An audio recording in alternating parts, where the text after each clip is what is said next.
हाँ तो बच्चों, पिछली क्लास में हम लोग पढ़ रहे थे अबाउट ग्रेविटेशन। आपको याद होगा। तो हमने ग्रेविटेशन में पोटेंशियल वगैरह के कॉन्सेप्ट पढ़ लिए थे। तो आज हम पढ़ेंगे पोटेंशियल एनर्जी के बारे में, और वो भी potential energy of system of particles. ठीक है, यानी कि एक पार्टिकल नहीं, बहुत सारे पार्टिकल। तो देखिए, टॉपिक का नाम है potential energy of system of particles.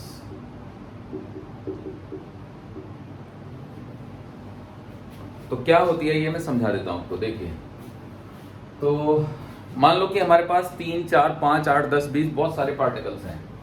1, 2, 3, 4, ये M1 है, ये M2 है, ये M3 है, ये M4 है। ठीक है, ये रखा है P1 पे, ये P2 पे, ये P3 पे, ये P4 पे। और ये जो डिस्टेंस है ये R12 है, ये जो डिस्टेंस है ये R14 है, ये जो डिस्टेंस है ये R13 है, ये डिस्टेंस 24 है, ये डिस्टेंस 34 है। ठीक है, R13, और ये जो डिस्टेंस है ये R23 है। ठीक है बच्चों, तो अब डेफिनेशन क्या है? तो डेफिनेशन यह है, the potential energy of a system of particles may be defined as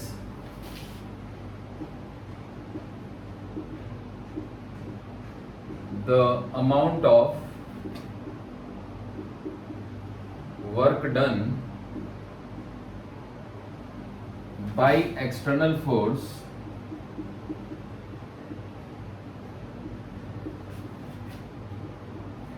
in carrying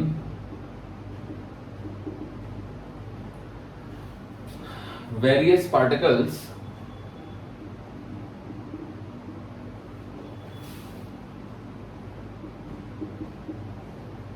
to their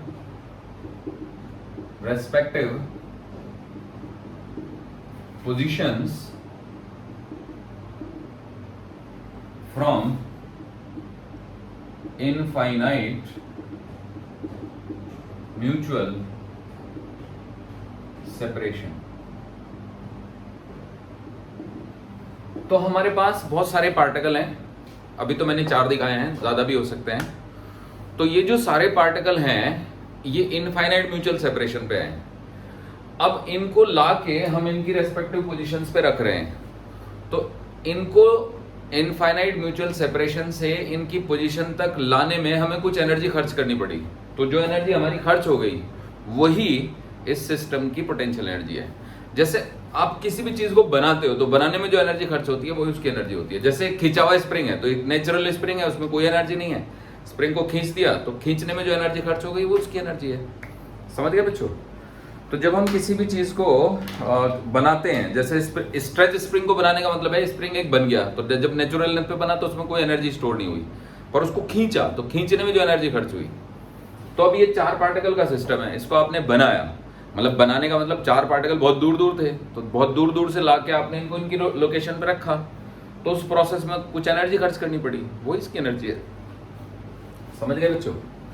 तो मान लीजिए कि W1 जो है वो वर्क डन है इन carrying mass M1 from infinity to P1 first of all। सबसे पहले आप M1 को इंफिनिटी से P1 पे लाते हो, तो W1 की वैल्यू क्या होगी? तो W1 की वैल्यू होगी 0, क्योंकि जब आप सबसे पहले ला रहे हो तो जाहिर सी बात है कि आप कोई दूसरा तो है ही नहीं। तो अगर कोई दूसरा है ही नहीं तो वर्क डन किस बात का? ना अट्रैक्शन है ना रिपल्शन है, किस बात का वर्क डन? अब W2, तो W2 is work done in carrying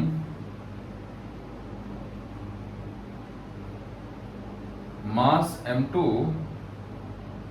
from infinity to p2 after that.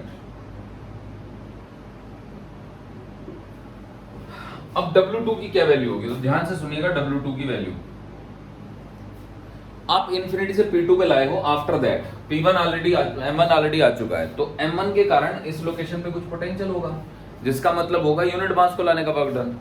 तो यूनिट मास को लाने का वर्क डन हुआ V2।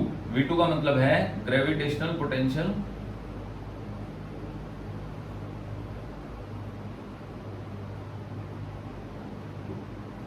Eight P2 due to M1। M1 के कारण P2 पॉइंट पे ग्रेविटेशनल पोटेंशियल। तो अगर M1 के कारण P2 पॉइंट पे ग्रेविटेशनल पोटेंशियल आपको पता है, तो अब करना क्या है, तो बस करना यही है कि इसको आपने मल्टीप्लाई कर देना है M2 से, क्योंकि इस V2 का मतलब है, या V1 लिख दो इसको, V1 का मतलब है कि M1 के कारण P2 पे ग्रेविटेशनल पोटेंशियल। तो M1 के कारण है, तो M1 के कारण ही आपको M2 को लाने में वर्क करना पड़ रहा है, क्योंकि M1 मौजूद है वहां पे। तो V1 का मतलब होता है यूनिट मास को इन्फिनिटी से P2 तक लाने का वर्क डन। आपको किसको लाना है, M2 को, तो ये हो गया।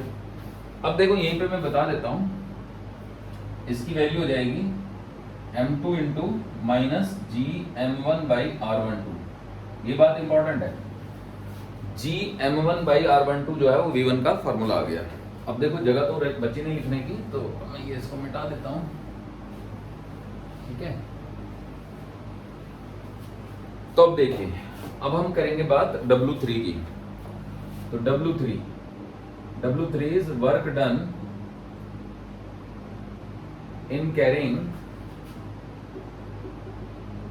मास M3 from infinity to P3 after that. अब आप ला रहे हो किसको बोला, अब आप M3 को ला रहे हो, तो W3 का फॉर्मूला हो जाएगा जी M3 इंटू में V12। तो V12 का मतलब हो गया, ब्रैकेट में लिखता हूं, V12 का मतलब है gravitational potential at P3 due to M1 and M2, है ना, M1 और M2 दोनों के कारण, क्योंकि दोनों तो आ चुके हैं। तो अब देखिए, तो अब ये W3 की वैल्यू हो जाएगी आपकी M3 इंटू में माइनस का जी M1 बाई R13 और माइनस का जी M2 बाई R23। अब लास्ट में बचता है W4। तो W4 का मतलब है, मतलब आप पहले तो M1 को लाए, कुछ नहीं हुआ वर्क, फिर आप M2 को लाए, कुछ वर्क हुआ, फिर M3 को लाए, कुछ वर्क हुआ, अब आप M4 को लाएंगे तो वो वर्क निकाल लेंगे, तो बस चारों आ गए। तो W4 का मतलब है, तो देखिए ये हो जाएगा work done in carrying mass M4 from infinity to P4 after that. अब जो W4 हो जाएगा ना बच्चों, वो हो जाएगा M4 इंटू में V123। तो V123 का मतलब है gravitational potential at P3 due to M1, M2 and M3, तीनों की वजह से पोटेंशियल निकालेंगे अब आप, ठीक है। अब ये मिटा देते हैं, सपोज करो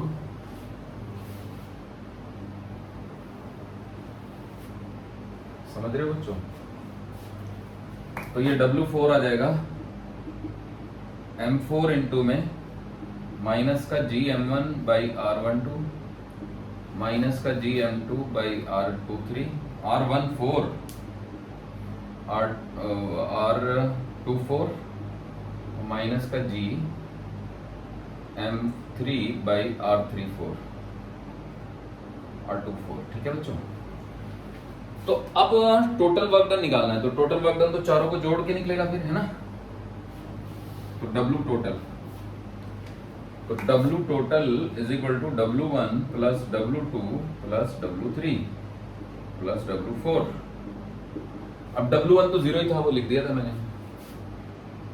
W1 ये रहा, W1, W2 तो W2 हो गया माइनस का, माइनस तो सारे ही रहेंगे, तो minus G M1 M2 by R12, फिर ये माइनस का G, देखो M1 M3 plus M1 M3 by R13, minus का G M1 M4 नहीं M2 M3 बाई R23। अब फिर 3 टर्म ये लिखी जाएंगे, ठीक है बच्चों, तो लिख देता हूं फिर मैं यही, और लास्ट में G minus G M1 M4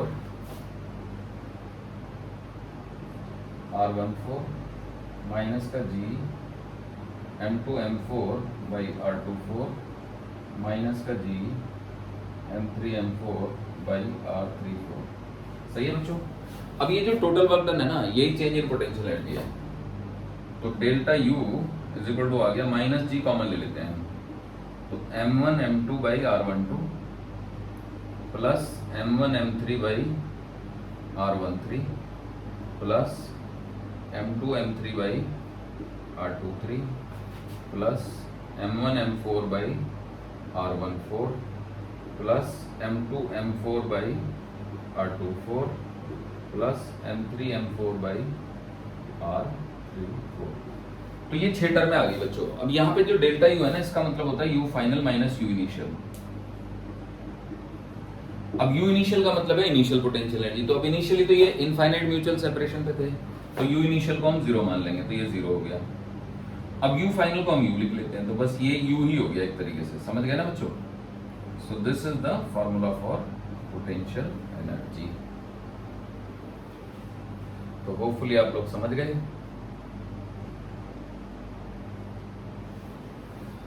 ये हमारा पोटेंशियल एनर्जी का फार्मूला आ गया, तो इसको आप नोट कर लीजिए। ये 4 पार्टिकल का हो गया। अब अगर पार्टिकल 4 ना हो कि कम हो तो फिर कैसे करेंगे, वो मैं बता देता हूँ, इसको आप नोट करो पहले। अब 2 से शुरू करते हैं। अगर पार्टिकल 2 ही होते तो क्या होता है।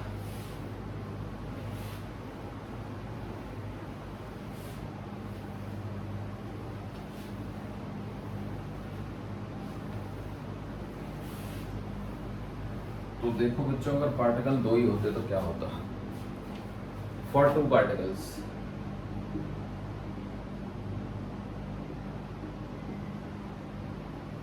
दो पार्टिकल हुए, मान लो ये एक M1 है, ये M2 है, इनके बीच में डिस्टेंस R है, तो पोटेंशियल एनर्जी का फॉर्मूला हो जाएगा माइनस का G M1 M2 upon R। ये दोनों पार्टिकल की पोटेंशियल एनर्जी का फॉर्मूला हो गया। फॉर 3 पार्टिकल, तो देखो अगर 3 पार्टिकल्स हुए तो क्या होगा। तो मान लो ये एक M1 है, ये एक M2 है और ये एक M3 है ना। तो ये डिस्टेंस हो गई R23, ये डिस्टेंस हो गई R13 और ये डिस्टेंस हो गई थी आपकी R12। तो अब U का फॉर्मूला हो जाएगा आपका माइनस का G M1 M2 by R12, फिर M2 M3 बाई R23, फिर M3 M1 बाई R31। ये हो गया। अब 4 का तो मैं बता ही चुका था, 5 का बता देता हूँ। फॉर 5 पार्टिकल्स है ना,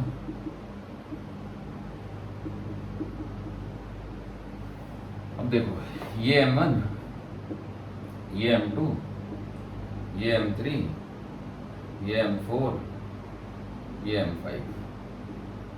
तो 1 को 2 से ज्वाइन करो, 1 2 1 3 1 4 1 5, एक जोड़ा पूरा हो गया। तो यहाँ पे लिखो U is equal to minus का G M1 M2 by R12, फिर plus M1 M3 by R13, फिर M1 M4 बाई R14, फिर M1 M5 बाई R15। तो देखो ये 1 2 है R12, ये R13 है, ये R14 है और ये R आपका 15 है ना। ऐसे हो गया। अब आप 2 से ज्वाइन करो सबको, तो 1 3 को यहाँ लिख देता हूँ, है ना। 1 3 तो 2 से ज्वाइन करेंगे तो ये 2 4 होगा, ये 2 3 होगा, और ये आपका 5 था ना, तो ये 2 5 हो जाएगा। ठीक है बच्चों, तो R 2 3 R 2 4 है ना, R 2 5 सही है। तो अब देखो 2 के जोड़े ले लेंगे अब हम, ये 1 3 था याद है, ये 1 4 था, तो 2 के जोड़े लेंगे तो M2 M3, अब 2 का 1 से ले लेंगे क्योंकि 1 के तो सारे जोड़े खत्म हो गए, तो R 2 3 plus M2 M4 into R 2 4 plus M2 M5 into R 2 5 plus, अब 3 के जोड़े ले लेते हैं, तो ये 3 का 4 से और ये 3 का 5 से, तो M3 M4 by R3 4 plus M3 M5 by R3 5। अब एक लास्ट बच गया बच्चों 4 5, तो ये है R 4 5 4 5, ये है आपका R 3 4 और ये है आपका R 3 5। आई थिंक सारी डिस्टेंस लिख दी मैंने, है ना, ये 1 5 है।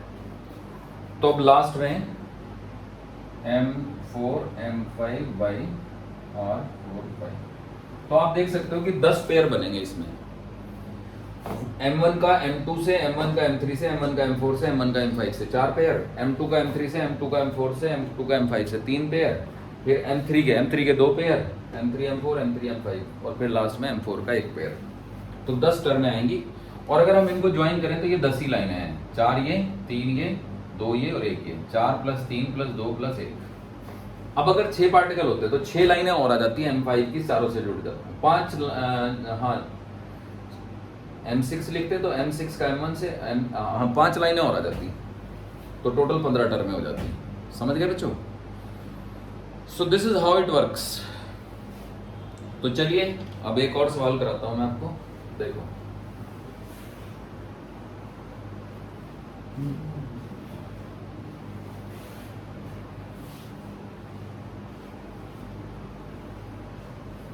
तो मान लीजिए बच्चों कि हमारे पास 4 पार्टिकल हैं, तो 4 पार्टिकल अलग अलग तरीके से रखे जा सकते हैं। तो मान लो कि वो एक स्क्वायर के कोनों पे हैं, तो ये है M1, ये है M2, ये है M3, ये है M4, है ना, ये R12 है, ये मतलब ये R है, R। तो ये R√2 हो जाएगा बच्चों, और ये भी R√2 हो जाएगा, है ना।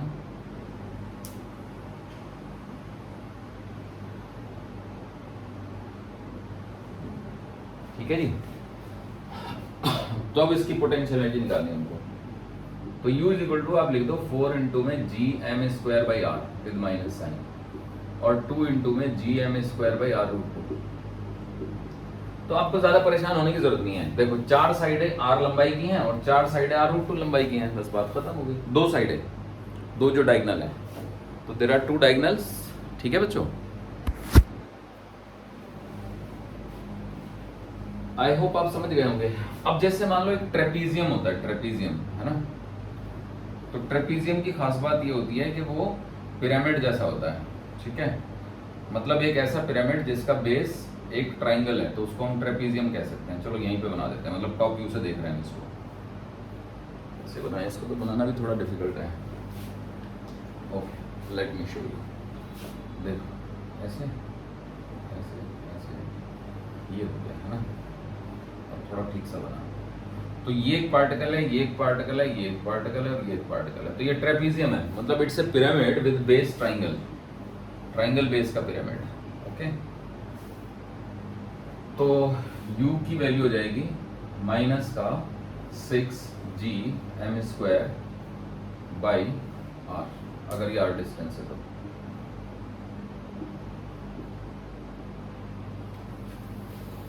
समझ गए बच्चों? तो इसमें 6 R साइड की लाइनें होंगी, तो ये सीधा सीधा 6 लगा देंगे हम इसको, 6 R। तो आप देख सकते हो कि कितनी आसान है पोटेंशियल एनर्जी लिखना। तो अब एक मैं आपको डिफिकल्ट सा क्वेश्चन देता हूं, ठीक है। देखो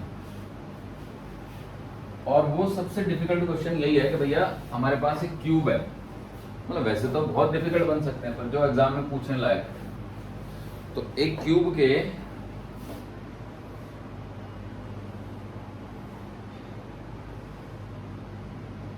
8 कॉर्नर होते हैं और उन 8 कॉर्नर पे मासेस पड़े हुए हैं, ठीक है। तो हमें इसकी पोटेंशियल एनर्जी निकालनी है। एक मास यहाँ है, एक मास यहाँ है, एक मास यहाँ है, एक मास यहाँ है, एक मास यहाँ है, एक मास यहाँ है, एक यहाँ है और एक यहाँ है। तो देयर आर 8 मासेस। तो we need to find out the potential energy. मान लो ये साइड एल है,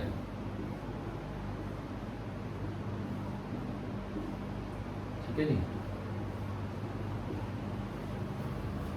तो अब देखो पोटेंशियल एनर्जी, अब ये तो साफ दिख रहा है कि 12 एल साइड है, तो 12 माइनस के 12 G M square by L, ये तो 12 साइडें हो गई। अब देखो टॉप पे एक फेस डायगोनल ये बनेगा, एक फेस डायगोनल ये बनेगा। तो टॉप का जो फेस है उस पर 2 फेस डायगोनल है, बॉटम का जो फेस है उस पर 2 फेस डायगोनल है, साइड का जो फेस है उस पर 2 फेस डायगोनल है, ठीक है। इधर साइड का जो फेस है उस पर 2 फेस डायगोनल है, फ्रंट का जो फेस है उस पर 2 फेस डायगोनल है, बैक का जो फेस है उस पर 2 फेस डायगोनल है। तो टोटल हमारे पास 6 फेस हैं और एक फेस में 2 फेस डायगोनल हैं। तो कुल मिला के हम यहाँ पे लिखेंगे 12 माइनस के 12 माइनस ही बोलो बस, माइनस के 12 G M square by L root 2। अब देखो 4 बॉडी डायगोनल बनेंगे, एक ऐसे, एक ऐसे, ठीक है, एक ऐसे और एक इसको उससे ज्वाइन करेंगे। तो माइनस के 4 G M square by L root 3। तो बॉडी डायगोनल की लंबाई एल रूट 3 होती है, तो ये समझने वाली बात है, ठीक है बच्चों। तो यहाँ पे थोड़ा कंफ्यूजन क्रिएट हो रहा है, तो उसको मैं हटाता हूँ और बॉडी डायगोनल आपको सिखाता हूँ कि कैसे बनेगा, कितनी लंबाई होगी, कैसे निकालेंगे। तो देखिएगा,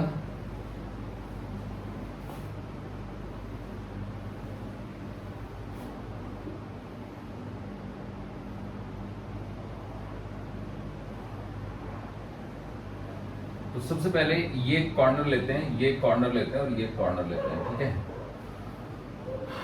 तो मान लीजिए कि हमें यहां से यहां तक की लंबाई चाहिए, ये वाली, ठीक है बच्चों। तो अब ये साइड है एल, ये है एल, तो ये वाली साइड एल रूट 2 नहीं हो जाएगी? या फिर ये देखो ये वाला बनाते हैं, थोड़ा बड़ा लगेगा फिर ये, है ना, तो ये छोटा फील हो रहा है। तो ये वाली जो साइड है बच्चों, ये एल रूट 2 हो जाएगी, ये वाली एल रूट 2। बात समझ आई? मान लो मैं एक नाम ए रख दूं, इसका बी रख दूं, इसका सी रख दूं, इसका डी रख दूं, तो जो ए सी है वो एल रूट 2 हो गया। कैसे हो गया? तो A C is equal to root under A B का स्क्वायर प्लस में डी सी का स्क्वायर, 90 डिग्री का एंगल होगा ना, तो एल का स्क्वायर प्लस एल का square, so this is 2l square, तो ये एल रूट 2 आ गया, ठीक है बच्चों। अब ध्यान से देखेंगे, अगर मैं ये वाली चीज ले लूं, मान लो इस पॉइंट का नाम ई रख देते हैं, है ना, तो मुझे ए ई चाहिए। तो ए ई के लिए भैया ये एल रूट 2 और ये एल है ना, तो ये एल है ना, ए ई की वैल्यू निकालनी है। अब देखो, तो ए ई का स्क्वायर इज इक्वल टू ए सी का स्क्वायर प्लस में सी ई का स्क्वायर, क्योंकि ये भी तो एक राइट एंगल ट्रायंगल बनेगा, क्योंकि ये तो बेस है ना, तो बेस के तो परपेंडिकुलर है ना, ये वाली साइड वर्टिकल है तो, और ये बेस का डायगोनल है, बेस का डायगोनल तो बेस में ही है ना कहीं, समझ रहे हैं ना बच्चों। तो अब देखो ए सी कितना है, तो ए सी तो एल रूट 2 है, तो एल रूट 2 का स्क्वायर प्लस में एल का स्क्वायर, तो ये हो गया ए ई का स्क्वायर, है ना। तो यहाँ से ए ई की वैल्यू आ जाएगी आपकी 2l square plus L square, तो ये हो जाएगा 3l स्क्वायर, ए ई का स्क्वायर, तो ए ई की वैल्यू आ जाएगी रूट 3l। तो आई होप आपको समझ आ गया। तो अब देखो, तो एक ये वाला फेस डायगोनल हो गया, फिर ऐसे ही आप कह सकते हैं कि मान लो इसका नाम f रख देते हैं, इसका g रख देते हैं, इसका h रख देते हैं, है ना। तो a को e से ज्वाइन करा तो फेस डायगोनल बना, b को किससे ज्वाइन करेंगे, b को h से करेंगे तो बनेगा फेस डायगोनल, ठीक है। c को g से करेंगे, समझ गए, तो फेस डायगोनल बनेगा, और d को f से करेंगे तो फेस डायगोनल बनेगा। तो 4 फेस डायगोनल हो जाएंगे, नीचे के चारों पॉइंट को ऊपर के 4 पॉइंट से ज्वाइन करने पे 4 फेस डायगोनल बनेंगे, समझ गए ना बच्चों। तो ये 12 G M square by L, 12 G M square by L root 2 और 4 G M square by L root 3, ऐसे आ जाएगा। तो एक और तरीका है, वो भी मैं सिखा देता हूँ, ठीक है, चलिए सिखाते हैं। देखो, तो जो दूसरा तरीका है उसमें हम बात करेंगे सिर्फ ए से, ध्यान से देखेंगे।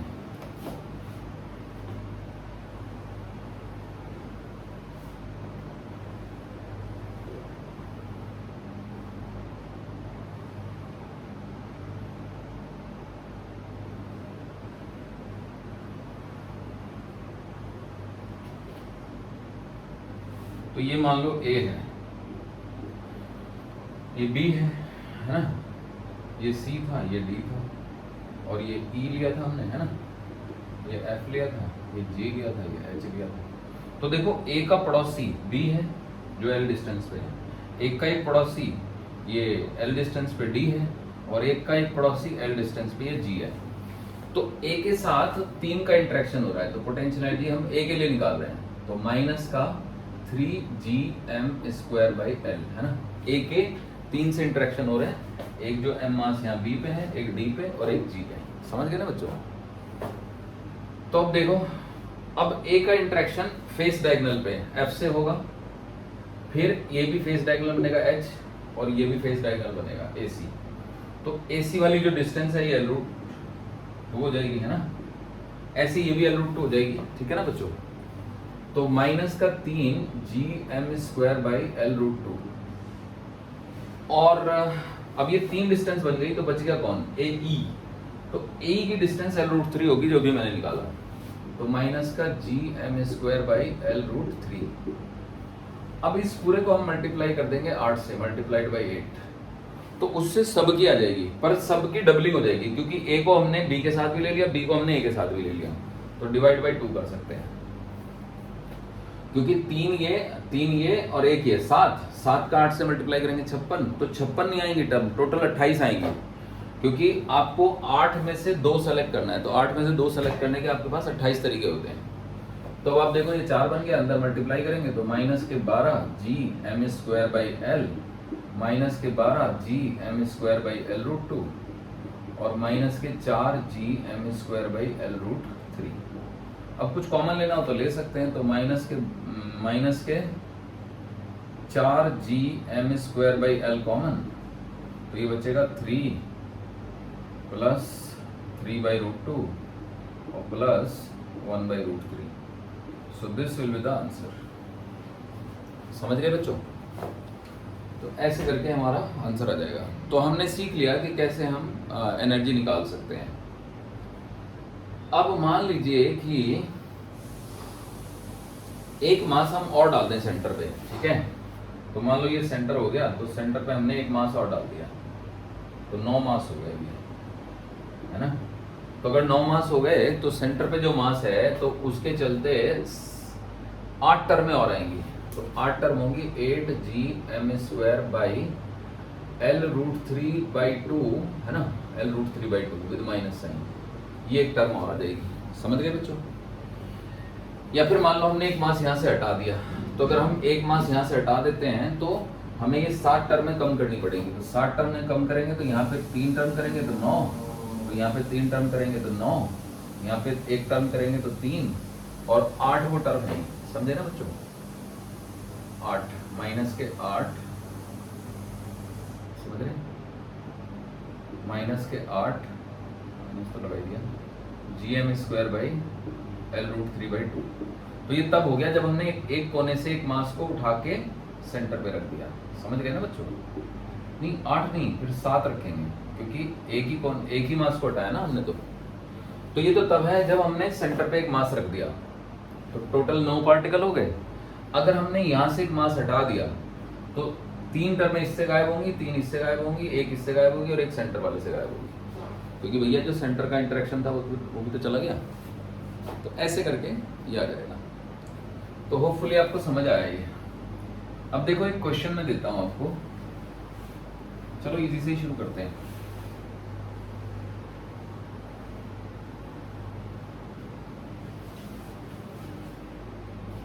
देखिए क्वेश्चन ये है 3 particles each of mass m are placed at the vertices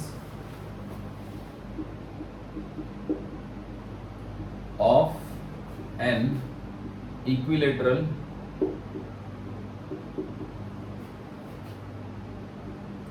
triangle of side L. Calculate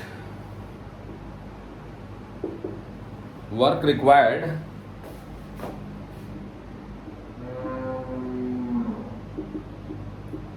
in placing the particles. तो कितना वर्क करना पड़ेगा in placing the particles to the vertices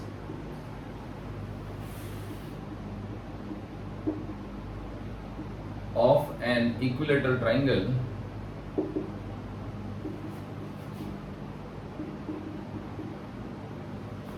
of side 2L।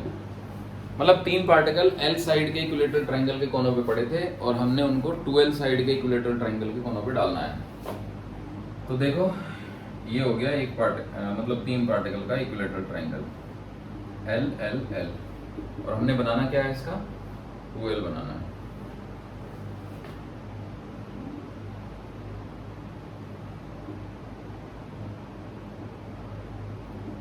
M M M ये 2L हो गया जी। तो देखो ऐसे क्वेश्चन में क्या करना होगा कि work done by external force is equal to U final minus U initial का फार्मूला लगाना होगा। ये परमानेंट फार्मूला है, सबको बड़ा फेमस फार्मूला है, सब जानते हैं इसको। एक्सटर्नल एजेंट का work is equal to change in potential energy.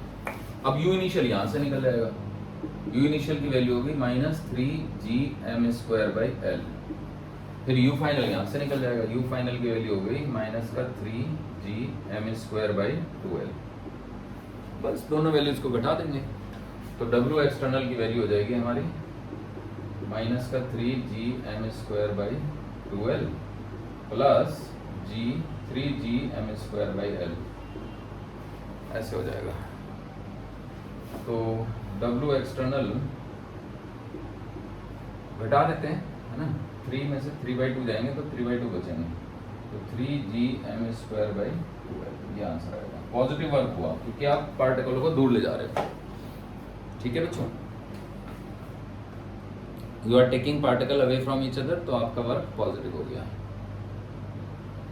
तो आई होप आपको समझ आ गया होगा। एक बार फिर बता देता हूं मैं, 3 particles each of mass m, 3 particle हैं जिसमें हर एक का मास m है, are placed at the vertices. Vertices का मतलब कोने हो गए, जिसको हम क्या कहते हैं, शीर्ष कहते हैं। Vertices of an equilateral triangle of side L। एक इक्विलेटरल ट्राइंगल है जिसकी साइड L है, उसके वर्टिसेस पे रखे हुए हैं। Calculate work required in placing the particle to the vertices of an equilateral triangle of side 2L। तो साइड 2L के, है ना, इक्विलेटरल ट्राइंगल पे रखने में कितना वर्क होगा ये बताना है। तो पहले हमने L साइड पे रख दिया, पोटेंशियल एनर्जी निकाल ली, फिर 2L पे रख दिया, पोटेंशियल एनर्जी निकाल ली, फिर घटा दिया। अब ये घटाया कैसे, आप ऐसे समझ लो कि अगर मैं यहाँ 2 डाल दूं तो ये 6 हो जाएगा, तो 6 प्लस के 3 माइनस के तो 3 बचेंगे, है ना, ऐसे हो गया।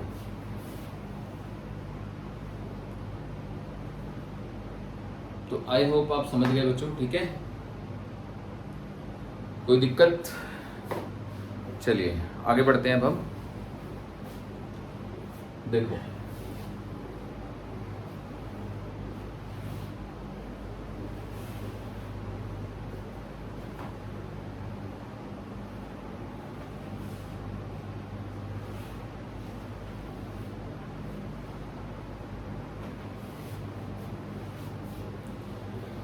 देखो अगला question, 4 particles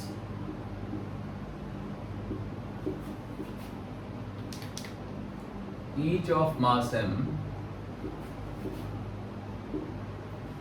are placed at the vertices of of a tetrahedron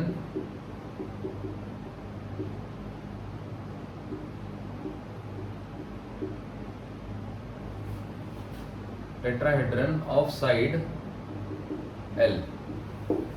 एक टेट्राहेड्रन है, वही पिरामिड है ना, ट्राइंगुलर पिरामिड, ट्राइंगल बेस का पिरामिड है ना। टेट्राहेड्रन, टेट्रा का मतलब चार होता है, चार हेड्रन है ना, चार फेस वाला। Tetrahedron of side L, calculate the amount of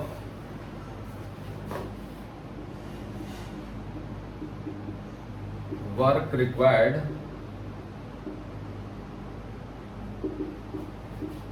in placing the particles at the vertices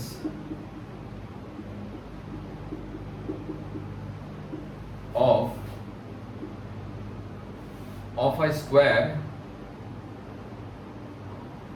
of side L।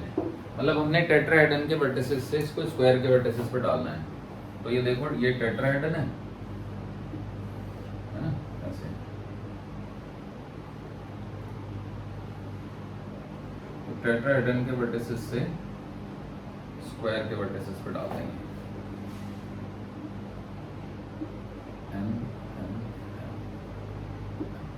तो ये साइड एल होगी, है ना, ऐसे। बाद में हमने इसको स्क्वायर बना देना है। एम एम एम एम,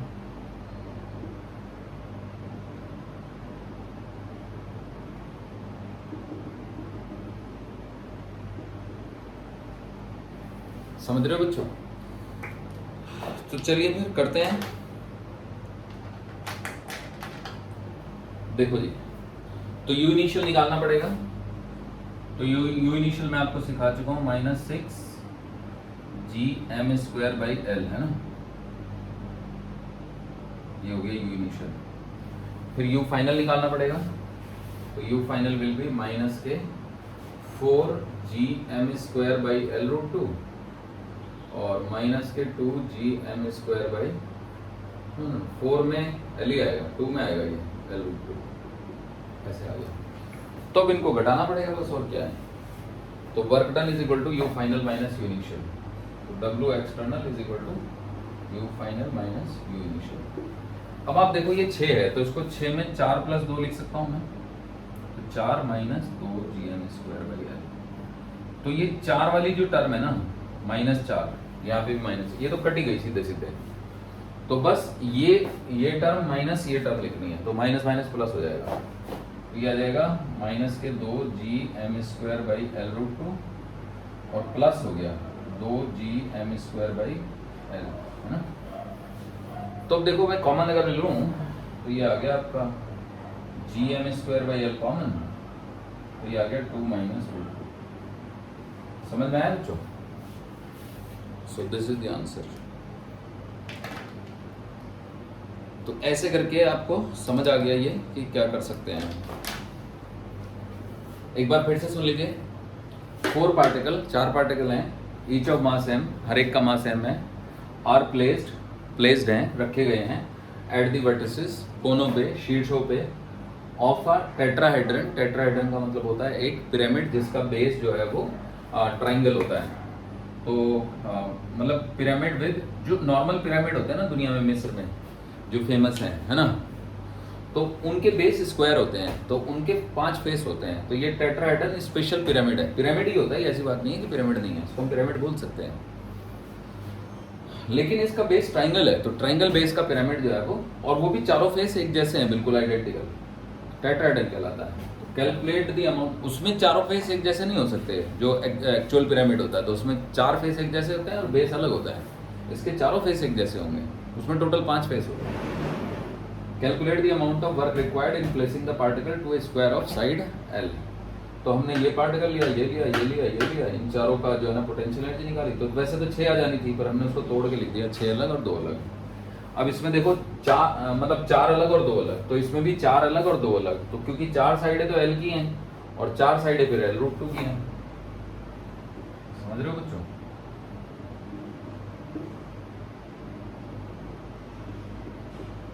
ऐसे करके हो गया। तो इस तरीके से ये आ जाता है। ठीक है जी, तो चलिए आगे बढ़ते हैं, अगला सवाल करते हैं।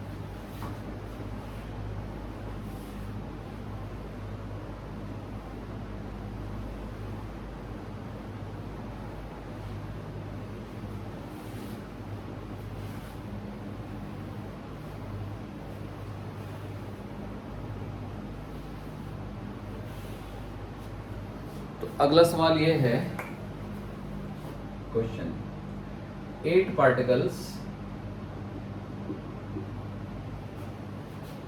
each of mass m are placed at the vertices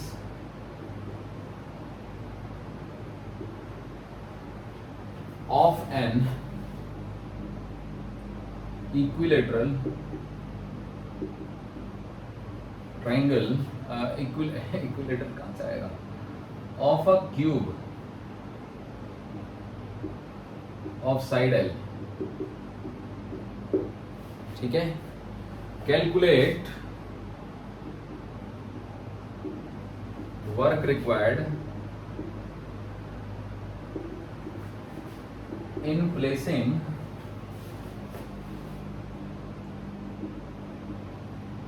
one of the particle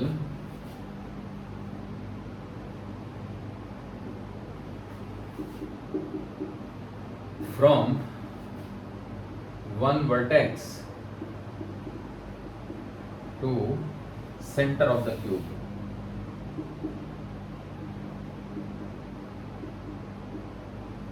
एक वर्टेक्स से सेंटर तक लाने में कितना वर्क करना पड़ेगा, ये आ गया क्वेश्चन। तो देखिए डायग्राम से समझा देता हूं मैं आपको, है ना। तो इस सिचुएशन में हमारे पास 8 मासेस हैं और वो आठों के आठों जो हैं वो वर्टेक्स पे हैं, कोनों पे, मतलब कॉर्नर्स पे।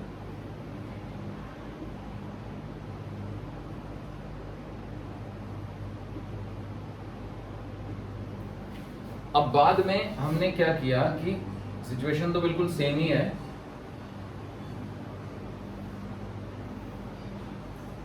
बस हमने एक मास को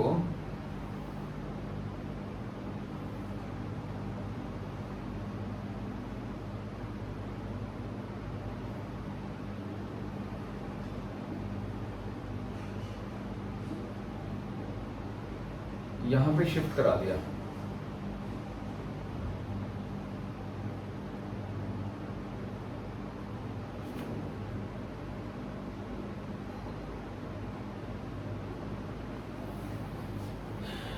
इस मास को हमने यहां से हटा दिया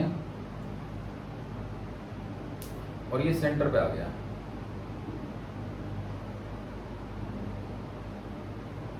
समझे बच्चों? ये मास यहां से उठ गया और एक सेंटर पे, मतलब किसी भी एक कोने से हटा दो। तो अब ये खतरनाक सा सवाल बन गया बच्चों। ठीक है, तो अब देखो मैं क्वेश्चन मिटा देता हूं ताकि मुझे लिखने की जगह मिल जाए। तो हम पहले की एनर्जी निकालते हैं, ठीक है, यूआई। तो यूआई आ जाएगा हमारा, देखो 12 तो साइडें हो गई, तो माइनस के 12 GM स्क्वायर बाई एल, है ना। 12 फेस डायगोनल हो गए, तो माइनस के 12 GM square by L root 2, और 4 बॉडी डायगोनल हो गए, GM square by L root 3। समझे बच्चों? इसके बाद अब ये यू इनिशियल है, अब यू फाइनल देखो। तो यू फाइनल में क्या हुआ कि ये 3 साइडें गायब हो गई। तो जो इस मास से कनेक्ट थी ना, इस मास से 3 साइडें कनेक्ट थी, 3 फेस डायगोनल कनेक्ट थे, एक बॉडी डायगोनल कनेक्ट था। तो 3 साइडें अगर गायब होंगी तो 9 बचेंगी, तो 9GM square by L, 9 face diagonal बनेंगे, 9GM square by L root 3, L root 2, और 3 बॉडी डायगोनल बचेंगे, 3GM square by L root 3। अब जो 7 टर्म आएंगी वो सेंटर से इसकी डिस्टेंस होगी। तो सेंटर से जो डिस्टेंस है ना वो बॉडी डायगोनल की आती है। तो माइनस के 7 GM² बाई L√3/2 ये आएगा। तो ये जो u फाइनल है इसको आप देखो, ये वाली टर्म और ये वाली टर्म जुड़ जाएंगी, तो 3 ये है और ये 2 ऊपर जाके 14 हो जाएंगी। तो u फाइनल के एक्सप्रेशन में आएगा माइनस का 9 GM² बाई L माइनस के 9 GM² बाई L√2 और माइनस के 14 और 3 17 GM² बाई L√3, क्योंकि ये 2 नीचे है ना, तो ये 14 दूनी मतलब 7 दूनी 14 हो जाएगा। अब अगर हमें वर्क निकालना है तो u फाइनल w एक्सटर्नल, तो क्या हो जाएगा u final minus u initial, इसमें से ये घटाना है। तो आप देखो ये 9 माइनस के हैं, ये 12 माइनस के हैं, तो 3 प्लस के बचे 3 GM² बाई L। ऐसे ही ये 9 माइनस के हैं और ये 12 माइनस के हैं, तो 3 प्लस के बचे 3 GM² बाई L√2। अब यहाँ पे देखो ये 17 माइनस के हैं और 4 प्लस के हैं, तो माइनस के ही बचेंगे और 17 में से 4 गए तो कितने बचे, 17 में से 4 गए तो 13 बचे, तो माइनस के 13 GM² by L√3। So this is w external. अब इसको अगर मैं कॉमन लेके लिख दूं तो कॉमन लेके ऐसे में लिख सकता हूं, तो w external is equal to GM² by L common, तो 1 प्लस 1/√2 नहीं 3 प्लस 3/√2 और minus 13/√3। So this is the final answer। समझ आया बच्चों? तो ये थोड़ा कठिन था, लेकिन फिर भी समझने की कोशिश करेंगे तो समझ ही सकते हैं। देखो यहाँ पे 12 साइडें हैं, ठीक है, देख रहे हो बच्चों, 4 ऊपर 4 नीचे और 4 ये खड़ी, 12 ही फेस डायगोनल है, तो 12 साइडें 12 फेस डायगोनल 4 बॉडी डायगोनल, ठीक है। अब आपने अगर ये वाला मास यहाँ से हटा दिया तो 4 तो आपके 3 तो आपकी साइडें कम हो गई, 3 आपके फेस डायगोनल कम हो गए, समझ रहे हो बच्चों, और 1 आपका बॉडी डायगोनल कम हो गया, तो ये सारे कम हो जाएंगे, क्योंकि जो मास यहाँ पे था ना बच्चों, उस मास के साथ कौन कौन इंटरेक्ट कर रहे थे, 7 पार्टिकल इंटरेक्ट कर रहे थे, 3 जो है उससे m डिस्टेंस पे थे, 3 उससे l डिस्टेंस पे थे, 3 L√2 डिस्टेंस पे थे और 1 उससे L√3 डिस्टेंस पे था। तो जो l डिस्टेंस पे होता है वो साइड हो गया, जो L√2 पे होता है वो आपका फेस डायगोनल हो गया, जो L√3 पे होता है वो बॉडी डायगोनल हो गया। तो 3 हमने साइडें कम कर दी, 3 हमने फेस डायगोनल कम कर दिए और 1 हमने बॉडी डायगोनल कम कर दिया, और 7 हमने इंटरेक्शन लिए सेंटर से कॉर्नर के, तो 7 इंटू सेंटर से कॉर्नर की डिस्टेंस है L√3/2, बॉडी डायगोनल का आधा, ये 2 चला गया ऊपर, 14 हो गया, 14 और 3 17 हो गया। अब इसमें से इसको घटाएंगे फाइनल में से इनिशियल, तो माइनस के 9 में से माइनस के 12 को घटाएंगे तो प्लस के 3 बचेंगे, माइनस के 9 में से प्लस के 12 को घटाएंगे तो प्लस के 3 बचेंगे, माइनस के 17 में से माइनस के 4 को घटाएंगे तो माइनस के 13/13 बचेंगे। ओके, फिर कॉमन ले लेंगे, तो ऐसे करके ये हो गया। तो मुझे लगता है आपको समझ आ गया। चलिए आगे बढ़ते हैं, ठीक है बच्चों।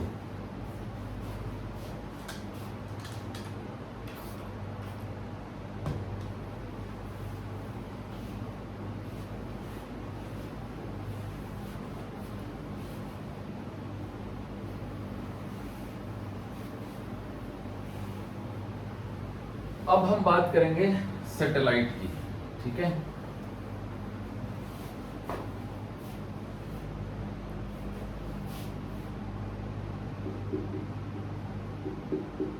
सैटेलाइट किसे कहते हैं? तो ध्यान से सुनो, कोई भी अगर हैवी ऑब्जेक्ट किसी दूसरे हैवी ऑब्जेक्ट के राउंड चक्कर लगा रहा है तो उसको सैटेलाइट कहते हैं। When a heavy object है ना revolves around a planet, it is called satellite। तो सैटेलाइट जो है वो जैसे अर्थ का एक सैटेलाइट है जिसका नाम है मून, नेचुरल सैटेलाइट। तो सैटेलाइट 2 तरह के होते हैं, एक होते हैं नेचुरल सैटेलाइट, जैसे जुपिटर है, तो जुपिटर के शायद 31 या 32 सैटेलाइट हैं, ठीक है, सबसे ज्यादा है उसके। दूसरे होते हैं आर्टिफिशियल सैटेलाइट।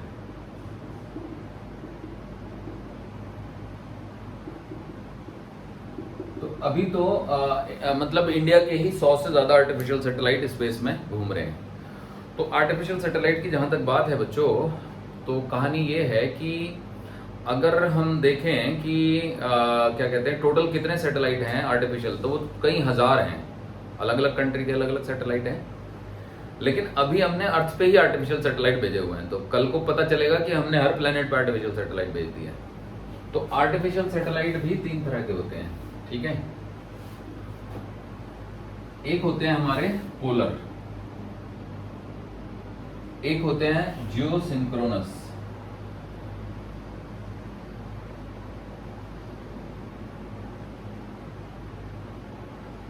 या जियो स्टेशनरी भी कहते हैं इनको हम, जियो स्टेशनरी। और एक होते हैं हमारे GPS satellite, global positioning system, ठीक है।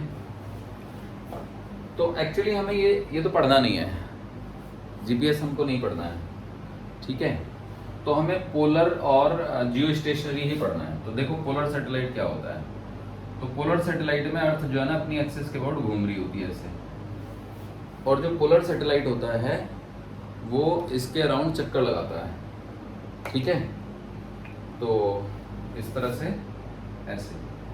तो पोलर सैटेलाइट की जो ऑर्बिट होती है ना, पोलर सैटेलाइट की ऑर्बिट वो अर्थ की एक्सिस ऑफ रोटेशन से कोइंसाइड करती है, मतलब ऑर्बिटल प्लेन जो है वो अर्थ की एक्सिस ऑफ रोटेशन से कोइंसाइड करता है, समझ गए। तो अर्थ घूमती है ऐसे, और अर्थ ऐसे घूम रही है ऐसे ऐसे, और पोलर सैटेलाइट ऐसे ऐसे घूम रहा है। मतलब जो पोलर सैटेलाइट का ओमेगा है वो अर्थ के ओमेगा के परपेंडिकुलर है, क्योंकि पोलर सैटेलाइट का ओमेगा तो इस दिशा में होगा ना बच्चों, और अर्थ ऐसे ऐसे घूम रही है तो उसका ओमेगा इस दिशा में या इस दिशा में। ओमेगा स्पिन है ना, ये ओमेगा रिवोल्यूशन हुआ सैटेलाइट का, तो ये आपस में परपेंडिकुलर है। अब जियो स्टेशनरी में क्या होता है कि मान लो ये अर्थ है, तो अर्थ अपनी एक्सिस के अबाउट ऐसे ऐसे घूम रही है, तो उसका ओमेगा इस तरफ है या फिर इस तरफ है, ठीक है। मान लो इस तरफ है ओमेगा अर्थ का, समझ रहे हो बच्चों। तो अगर अर्थ का ओमेगा इस तरफ है तो फिर जो आपका जियो स्टेशनरी सैटेलाइट होगा ना उसका भी ओमेगा इसी तरफ होना चाहिए, और दोनों ओमेगा एक ही तरफ होना चाहिए, ओमेगा डैश, और दोनों बराबर भी होने चाहिए, omega dash must be equal to omega. इसमें ऐसा नहीं होता। इसमें क्या होता है कि ये ओमेगा अराउंड 7 टाइम्स होता है, मतलब जो सैटेलाइट का ओमेगा है ना, omega satellite is around 7 times of omega earth, है ना, समझ रहे हो बच्चों। ऐसे होता है, समझ आ गया। तो चलिए करते हैं, नोट करो। अरे सुनो,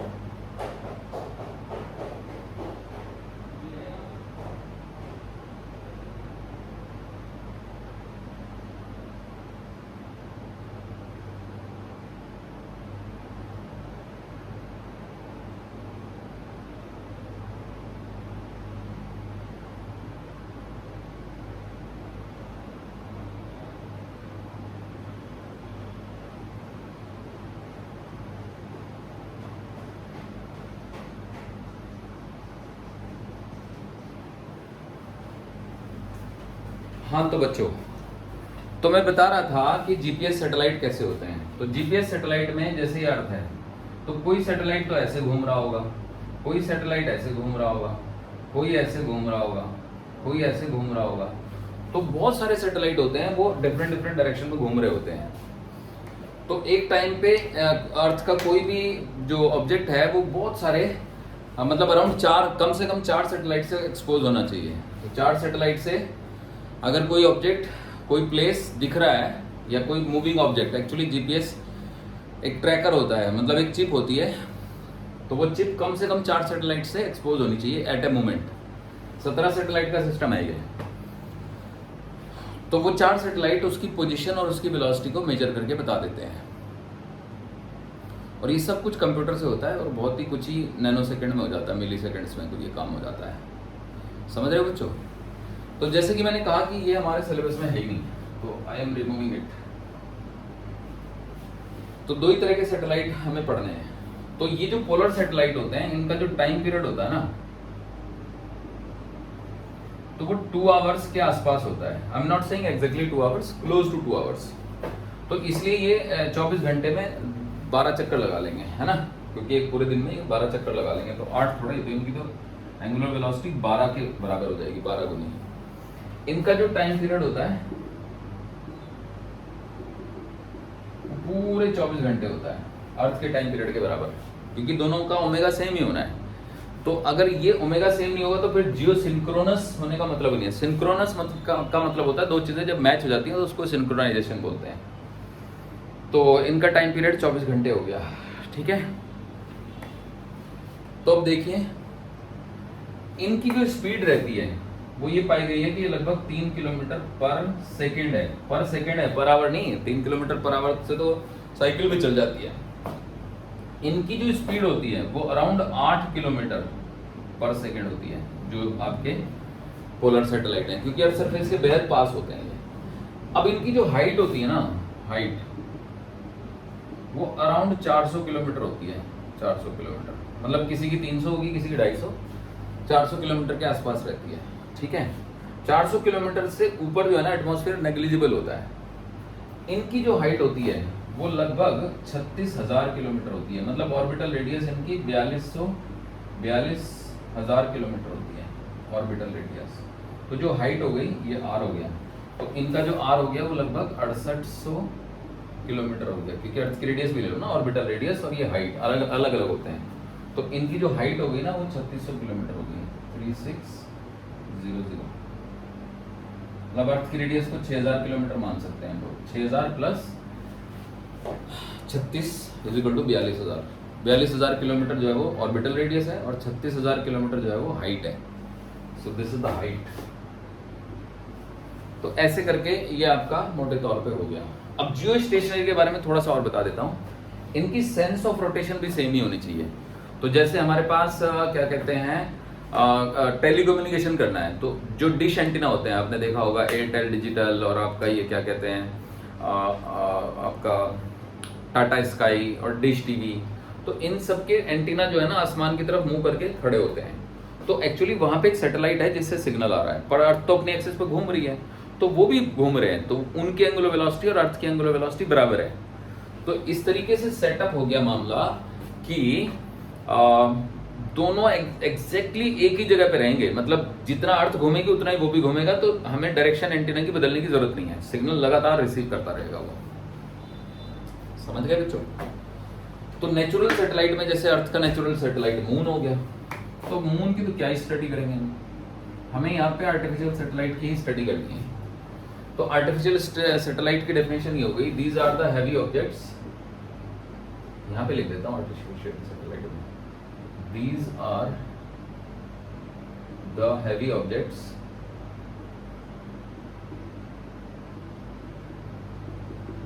which revolves around a planet। अब वो प्लेनेट अर्थ हो या कोई दूसरा प्लेनेट हो, कुछ भी हो सकता है, तो उसमें कोई दिक्कत नहीं है, ठीक है बच्चों। हाँ, पोलर सैटेलाइट के बारे में एक और बात बता देता हूँ, इनको स्पाई सैटेलाइट भी कहा जाता है। स्पाई सैटेलाइट इसलिए कहा जाता है क्योंकि इससे देश जो है वो एक दूसरे देश पे नजर रखते हैं कि कहाँ पे क्या हो रहा है। जैसे कि कहीं पे कोई न्यूक्लियर एक्सप्लोजन हो रहा है तो ये पोलर सैटेलाइट की मदद से पता चल जाता है, क्योंकि एक्सप्लोजन होगा तो ये लगातार फोटो खींचते रहते हैं, क्योंकि इनकी हाइट अगर 400 रख दी हमने तो ये बहुत बड़ा एरिया देख लेंगे। तो हाइट थोड़ी ज्यादा करने से इनकी लाइफ बढ़ जाएगी, क्योंकि एयर रेजिस्टेंस नेग्लिजिबल हो जाएगा। हाइट कम करने से अच्छे फोटो खींचे जा सकते हैं, तो कहीं ना कहीं कॉम्प्रोमाइज करना पड़ता है हाइट में और आपके क्या कहते हैं लाइफ स्पैन में। अगर हाइट कम रखेंगे तो एयर का ड्रैग ज्यादा लगेगा और जो लाइफ स्पैन है कम हो जाएगा। हाइट कम रखेंगे तो, हाइट ज्यादा रखेंगे तो फोटो की क्वालिटी पुअर हो जाएगी और लाइफ स्पैन लेकिन बढ़ जाएगा। तो अब जैसे जैसे अच्छे अच्छे कैमरे आते जाएंगे तो हाइट को साइंटिस्ट लोग बढ़ाते जाएंगे। समझे बच्चों? तो स्काई में कुछ कचरा भी होता है। कचरे का मतलब है कि कुछ अनवांटेड जो सैटेलाइट हैं जो काम नहीं कर रहे हैं वो भी होते हैं। तो अच्छा, इसको ना रिमोट सेंसिंग सैटेलाइट भी कहा जाता है। रिमोट का मतलब दूर से, सेंसिंग दूर से सेंस कर लेने वाले सैटेलाइट, समझे? तो बात यही है कि जैसे मतलब किसी जंगल में आग लग जाए तो उसका भी ये पता लगाते हैं, बताते हैं। और कहीं पे न्यूक्लियर एक्सप्लोजन हो, बाढ़ आ जाए, ठीक है ना, बाढ़ का मतलब सुनामी का पता लगाते हैं। तो जैसे सुनामी का तो पहले ही पता चल जाता है ना, एक्चुअली सुनामी एक अर्थक्वेक ही होता है, बट वो समुद्र में आता है तो उसका पहले ही पता चल जाता है, ठीक है। तो नेक्स्ट क्लास में मैं इसके बारे में और डिटेल में पढ़ाऊंगा। तो अब हमारी वो लास्ट क्लास होगी, नेक्स्ट क्लास में ये चैप्टर कंप्लीट हो जाएगा।